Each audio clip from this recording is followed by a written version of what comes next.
शिवसेना सरबराह उद्धव ठाकरे की क़ियादत वाली साबिक़ा महाविकास आघाड़ी सरकार ने पिछले हफ्ते काबीना की एक मीटिंग के दौरान औरंगाबाद और उस्मानाबाद इन दो शहरों के नाम तब्दील करने का फैसला किया। औरंगाबाद का नाम संभाजीनगर और उस्मानाबाद का नाम धाराशिव रखने का ऐलान किया गया। इस फैसले के वक्त काबीना में अशोक चौहान भी मौजूद थे। अशोक चौहान ने आज नांदेड़ में प्रेस कॉन्फ्रेंस का इनेकाद किया। इस दौरान नामानिगारों ने उनसे इस बारे में सवाल किया, जिसके जवाब में उन्होंने कहा कि काबीना का लिया गया फैसला सही और एक तारीखी हकीकत है कि औरंगजेब ने संभाजी राजा का कत्ल किया था, इसलिए इनका नाम औरंगजेब शहर को देने का फैसला मुनासिब है।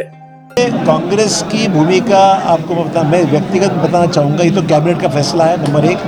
दूसरी बात है कि औरंगजेब ने पुराना इतिहास बोलता है कि औरंगजेब ने शिवाजी महाराज के पुत्र संभाजी महाराज की कत्ल की थी। तो ये जो मामला है, इसके वजह से लोगों जन भावना को ध्यान में रखते हुए ये फैसला सरकार ने कैबिनेट में लिया है। थोड़ा सा देखिए, अब ऐसा है कि इसमें थोड़ा सा मतभेद हो सकता है। कुछ लोगों के पार्टी में भी अलग अलग भूमिका हो सकती है, मैं ये नहीं कहूँगा। अल्टीमेटली सरकार कैबिनेट का फैसला है। अशोक चौहान ने प्रेस कॉन्फ्रेंस में दीगर कई मौज़ूआत पर भी अपने तासुरात का इजहार किया। महाविकास आघाड़ी सरकार का इख्तिदार खत्म होना की वजूहात से लेकर मौजूदा एकनाथ शिंदे हुकूमत की जानिब से लिए जा रहे मुख्तलिफ फैसलों पर भी अशोक चौहान से सवालात किए गए, तो उन्होंने अपने अंदाज में जवाब दिए। बारिश की वजह से कोई काम रुका हुआ नहीं है। बारिश के थोड़ी देखो, जब काम होंगे तकलीफ तो थोड़ी होने वाली है।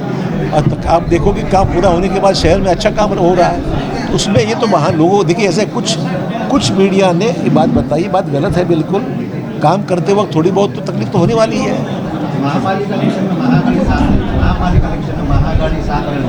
अब ये फैसला तो करना भी टाइम है इसके लिए। तीनों पार्टी एक साथ बैठ के फैसला करेगी जो उचित है। जी,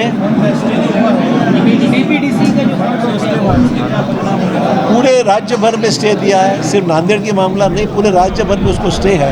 तो ठीक है, फैसला जो कर रहे हैं वो मैं समझता हूँ गलत होगा।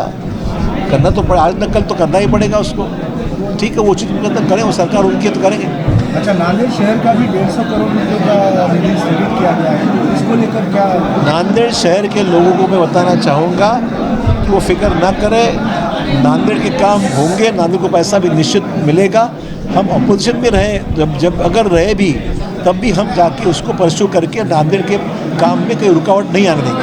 सर, फिलहाल ये पोजीशन है कि सड़कों की खुदाई हो गई है और बारिश चल रही है, तो ऐसे में बहुत भैया बारिश के टाइम तो बारिश आने वाली ही है। समय काम को वक्त लगता है, तो काम करते वक्त थोड़ी तकलीफ तो होने वाली है। लोगों से मेरी रिक्वेस्ट है थोड़ा सहन करें। हो रही है लोगों को। अगर आप अपने मकान की तामीर करवाना चाहते हैं तो बेफिक्र हो जाइए। सागर कंस्ट्रक्शन नांदेड़ का एक ऐसा बाएतमाद इदारा है जो तामीराती शोबे में वसी तजुर्बा रखता है। सागर कंस्ट्रक्शन के पास है माहिर इंजीनियर्स, आर्किटेक्चर्स और कंस्ट्रक्शन से जुड़े दीगर तमाम माहिरीन की टीम। सागर कंस्ट्रक्शन कॉन्ट्रैक्ट बेस पर किसी भी प्रोजेक्ट की तयशुदा मियाद में फाउंडेशन से लेकर इमारत की करता है मुकम्मल तामीर। सागर कंस्ट्रक्शन ने नांदेड़ में अब तक कई अहम प्रोजेक्ट को जदीद तर्ज तामीर के जरिए किया है मुकम्मल। तामीराती काम में बेहतरीन क्वालिटी के अलावा खूबसूरती और बजट का भी रखता है ख्याल। मजीद तफसीलात के लिए स्क्रीन पर दिए गए नंबरात पर राब्ता करें। मुलाकात के लिए दफ्तर का पता है सागर कंस्ट्रक्शन, उमर कॉलोनी, देगलू नाका,